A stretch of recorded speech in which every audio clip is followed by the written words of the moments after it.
할렐루야. 네, 오늘도 주님 앞에 나오신 여러분들 사랑합니다. 오늘도 우리가 찬양을 통해서 이 시간 주님 앞에 나아가겠습니다.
우리 함께 사도신경으로 신앙 고백하겠습니다.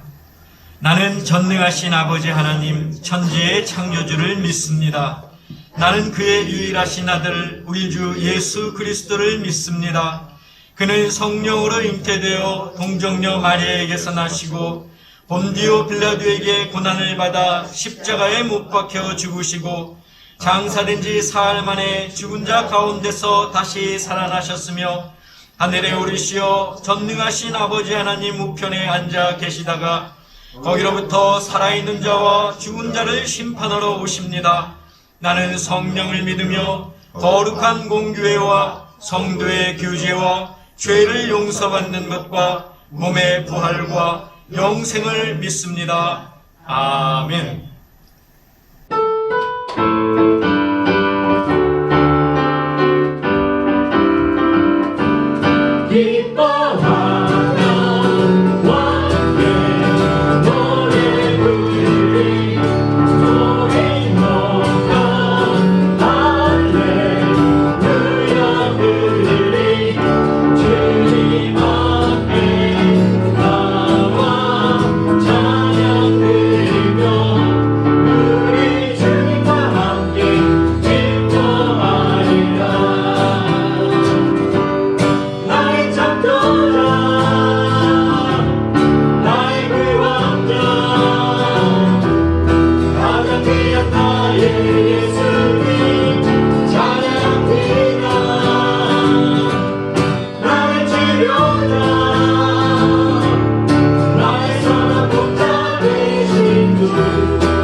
오늘 우리에게 주시는 하나님의 말씀은 구약에 있는 사무엘하 16장 1절에서 14절입니다. 제가 봉독하겠습니다. 다윗이 마루턱을 조금 지나니 무비보셋의 종 시바가 안장 지은 두 나귀에 떡 200개와 건포도 100송이와 여름 과일 100개와 포도주 한 가죽 부대를 싣고 다윗을 맞는지라. 왕이 시바에게 이르되 내가 무슨 뜻으로 이것을 가져왔느냐 하니 시바가 이르되 나귀는 왕의 가족들이 타게 하고 떡과 과일은 청년들이 먹게 하고 포도주는 들에서 피곤한 자들에게 마시게 하려 함이니이다. 왕이 이르되 내 주인의 아들이 어디 있느냐 하니 시바가 왕께 아뢰되 예루살렘에 있는데 그가 말하기를 이스라엘 족속이 오늘 내 아버지의 나라를 내게 돌리리라 하나이다 하는지라. 왕이 시바에게 이르되 무비보셋에게 있는 것이 다 내 것이니라 하니라. 시바가 이르되 내가 절하나이다. 내 주 왕이여 내가 왕 앞에서 은혜를 입게 하옵소서 하니라. 다윗 왕이 바후림에 이름에 거기서 사울의 친족 한 사람이 나오니 게라의 아들이요 이름은 시므이라. 그가 나오면서 계속하여 저주하고 또 다윗과 다윗 왕의 모든 신하들을 향하여 돌을 던지니 그때의 모든 백성과 용사들은 다 왕의 좌우에 있었더라. 시므이가 저주하는 가운데 이와 같이 말하니라. 피를 흘린 자여 사악한 자여 가거라 가거라. 사울의 족속의 모든 피를 여호와께서 네게로 돌리셨도다. 그를 이어서 네가 왕이 되었으나 여호와께서 나라를 네 아들 압살롬의 손에 넘기셨도다. 보라 너는 피를 흘린 자이므로 화를 자초하였느니라 하는지라. 수르야의 아들 아비새가 왕께 여짜오되 이 죽은 개가 어찌 내 주 왕을 저주하리이까. 청하건대 내가 건너가서 그의 머리를 베게 하소서 하니 왕이 이르되 수르야의 아들들아 내가 너희와 무슨 상관이 있느냐. 그가 저주하는 것은 여호와께서 그에게 다윗을 저주하라 하심이니 네가 어찌 그리하였느냐 할 자가 누구겠느냐 하고 또 다윗이 아비새와 모든 신하들에게 이르되 내 몸에서 난 아들도 내 생명을 해하려 하거든 하물며 이 베냐민 사람이랴. 여호와께서 그에게 명령하신 것이니 그가 저주하게 버려두라.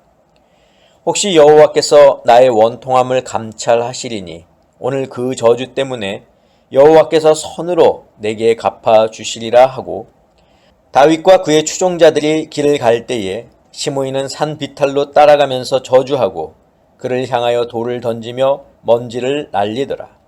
왕과 그와 함께 있는 백성들이 다 피곤하여 한 곳에 이르러 거기서 쉬니라. 아멘. 기도하겠습니다. 사랑의 아버지 하나님 감사합니다. 오늘도 이 시간 저희를 부르시고 주님의 자리에 서게 하시니 감사합니다. 오늘도 주시는 말씀 저희들이 잘 듣게 하시고 오늘도 말씀 가운데 우리 주님을 만나는 귀한 시간이 되게 하여 주시옵소서. 예수 그리스도의 이름으로 기도하옵나이다. 아멘. 사랑하는 성도 여러분, 지난 한 주간도 주님의 은혜 가운데 거하시고 또 말씀을 묵상하시고 말씀에 따라 사셨습니까? 우리가 하루하루 살아감에 있어서 우리의 삶이 온전히 하나님께 매인받은 그런 삶이 되실 수 있기를 주님의 이름으로 부탁을 드립니다. 자, 우리는 지난주에 하나님이 세우신 사람 다윗이라는 제목의 말씀을 들었습니다. 다윗이 비록 아들 압살롬에게 쫓겨 피난을 가고 있는 상황이지만 그에게는 가드 사람 이때와 그를 따르는 600명의 또 가드 군인들, 또 제사장 사독과 아비아달, 또 다윗의 친구이자 모사였던 후세가 있었습니다. 자, 그들은 다윗과 함께 했고 다윗을 위해서 헌신했습니다. 그 이유는 다윗은 이스라엘의 왕이자 하나님께서 세우신 사람이었기 때문입니다. 자, 그런데 압살롬은 아버지에 대한 원망과 분노 때문에 아버지를 미워하게 되고 결국 아버지의 자리를 넘보게 되었습니다. 그러나 압살롬은 그 자리가 하나님이 허락하셔야 취할 수 있는 자리인 것을 알지 못했습니다. 치밀한 계획과 또 힘으로 그 자리를 차지할 수 있을 것 같이 생각했습니다. 처음에는 모든 일이 순조롭고 모두가 다 압살롬이 왕이 될 것처럼 보았습니다. 자, 반면 다윗의 계획은 보잘것없고 허술했습니다. 제사장 사독과 아비아달 그리고 후세를 궁으로 보내 그곳의 소식을 염탐하는 것으로는 모든 것을 갖춘 압살롬을 상대할 수 없었습니다. 그러나 이 상황에서 중요한 것은 얼마나 막강한 군사를 가지고 있느냐도 아니고 또 얼마나 똑똑한 지략가를 데리고 있느냐도 아닙니다. 이스라엘의 왕이라고 하는 자리를 누가 세우셨는가 하는 것입니다. 그 자리는 탐할 수 있다고 해서 얻을 수 있는 것도 아니고 뿌리친다고 해서 벗어날 수 있는 것도 아닙니다. 자, 이 자리가 이토록 중요한 것은 이스라엘의 왕의 그 계보를 따라 바로 만왕의 왕이 되시는 예수 그리스도께서 오시기 때문입니다. 그런데 그 자리를 하나님이 세우지 않으신 압살롬이 백성들의 마음을 얻었다고 해서 취할 수 있겠습니까? 그의 용모가 준수하고 발바닥부터 정수리까지 흠이 없는 자라고 해서 그 자리를 취할 수 있겠느냐 하는 것입니다. 결코 그럴 수 없습니다. 자, 하나님이 세우셨다는 것은 하나님이 인정하셨다는 것이고 하나님이 함께 하시겠다는 것을 의미합니다.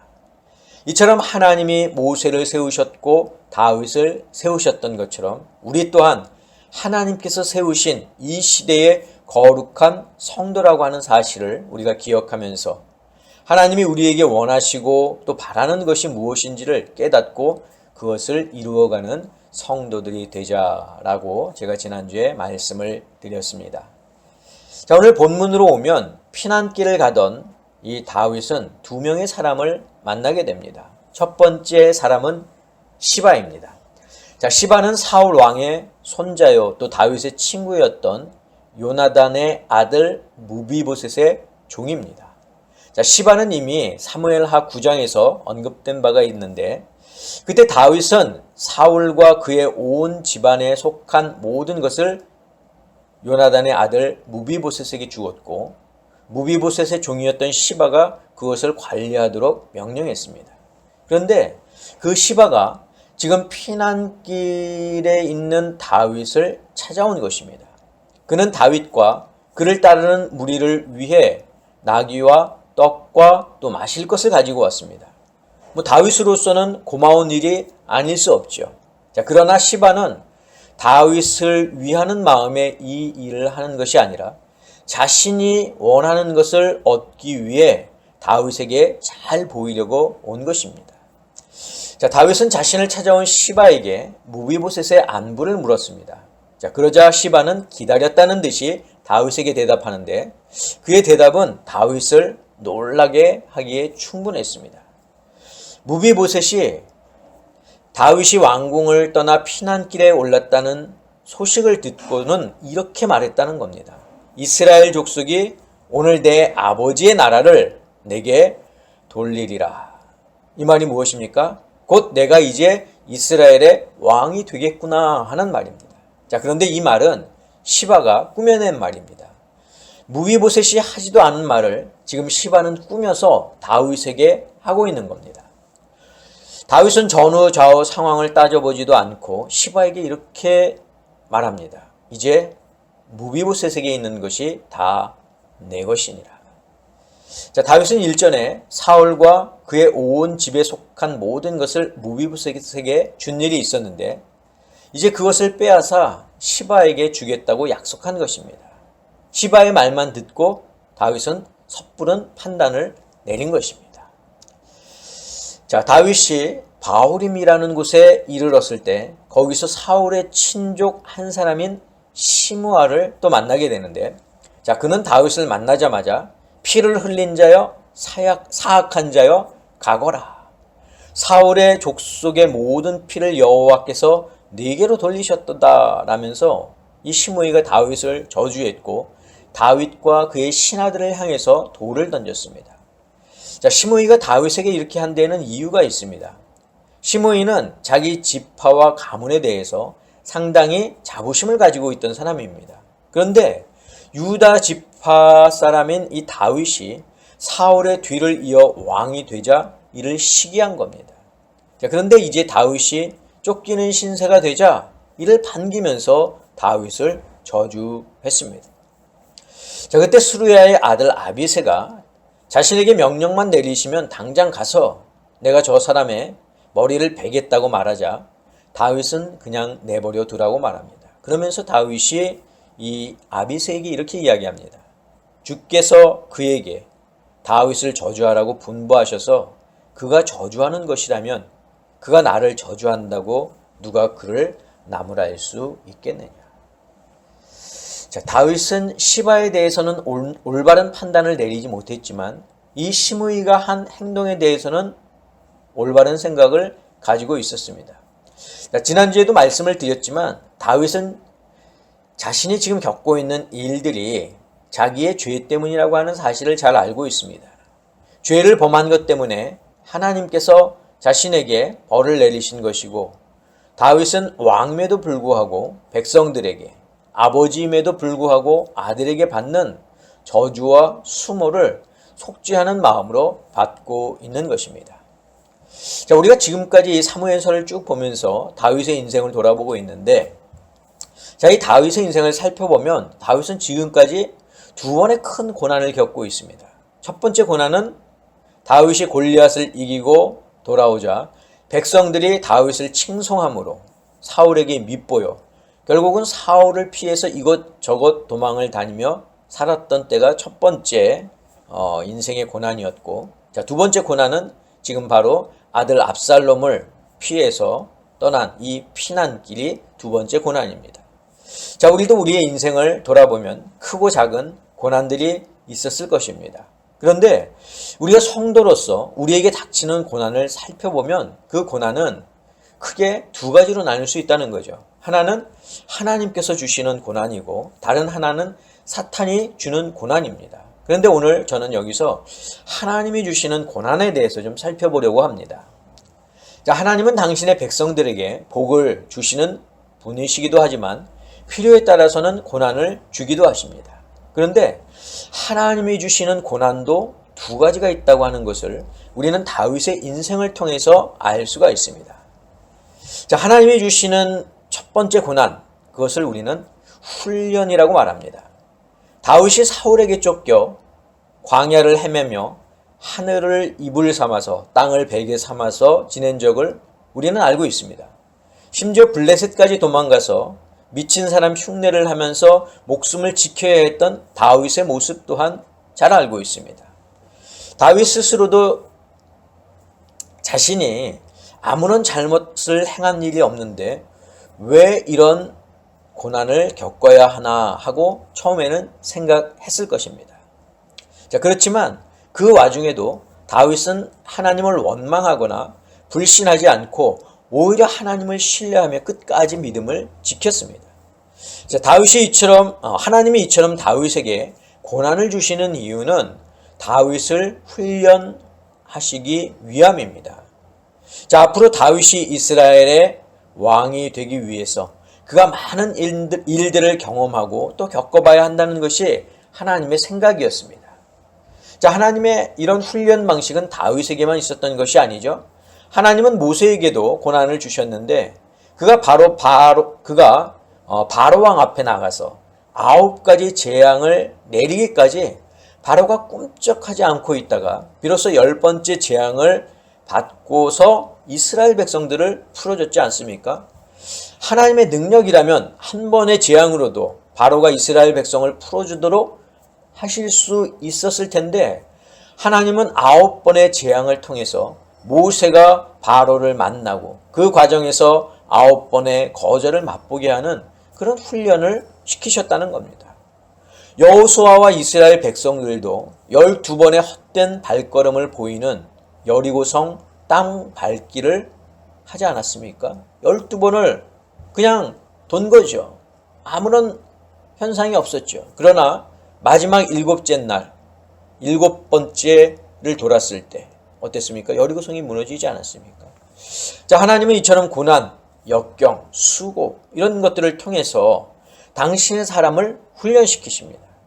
만약 우리가 인생의 고난과 수고와 역경 가운데 있다면 그것이 하나님이 우리에게 주시는 훈련이 아닌가 생각해 볼 수 있어야 합니다. 자, 그런데 하나님이 주시는 두 번째 훈련이 있습니다. 우리는 이것을 하나님이 주시는 두 번째 고난이 있는데 우리는 이것을 징계라고 말합니다. 자, 우리는 죄를 지으면 벌을 받는다고 생각합니다. 그러나 우리는 이미 예수 그리스도의 십자가의 보혈을 통해서 죄 사함을 받았습니다. 그러므로 우리가 지은 죄 때문에 받아야 할 형벌은 없다는 것입니다. 하지만 전에도 말씀드린 것처럼 하나님은 우리의 죄가 아닌 우리의 행위에 대한 잘못을 물으시는데 그것이 징계라는 거죠. 자, 징계는 벌과 다릅니다. 벌은 죄에 대한 결과로 받게 되는 것이지만 징계는 죄 때문에 받는 것이 아니라 잘못된 행위를 깨닫게 하기 위해서 주시는 일종의 사랑의 매화도 같은 것입니다. 벌은 처벌이 목적이지만 징계는 잘못의 깨달음이 목적이라는 겁니다. 다윗이 지금 받고 있는 고난은 바로 하나님의 징계입니다. 그리고 하나님은 징계를 통해서 다윗이 자기의 잘못을 깨닫기를 원하고 계십니다. 이 사실은 다윗도 누구보다 잘 알고 있었습니다. 그래서 자기를 욕하고 저주하는 시므이를 그냥 내버려 두라고 한 것 아닙니까? 자, 오늘 본문 말씀 10절에서 11절을 우리가 같이 볼 텐데 제가 표준세 번역으로 읽어드리겠습니다. 왕은 대답하였다. 스루야의 아들아, 나의 일에 너희가 왜 나서느냐? 주께서 그에게 다윗을 저주하라고 분부하셔서 그가 저주하는 것이라면 그가 나를 저주한다고 누가 그를 나무랄 수 있겠느냐? 그런 다음에 다윗이 아비새와 자기의 모든 신하에게 말하였다. 생각하여 보시오. 나의 몸에서 태어난 자식도 나의 목숨을 노리고 있는데 이러한 때에 하물며 저 베냐민 사람이야 더 말해 무엇하겠소? 주께서 그에게 그렇게 하라고 시킨 것이니 그가 저주하게 내버려 두시오. 혹시 주께서 나의 이 비참한 모습을 보시고 오늘 시므이가 한 저주 대신에 오히려 나에게 좋은 것으로 갚아 주실지 누가 알겠소. 자, 다윗은 자신이 받는 고난과 이 저주가 하나님께서 주시는 징계라고 하는 사실을 잘 알고 있었습니다. 한 나라의 왕으로서 자신을 저주하며 돌을 던지는 시므이의 행위를 보면서 그것이 자신의 죄를 깨닫게 하시려는 징계임을 받아들일 수 있는 사람은 아마 많지 않을 것입니다.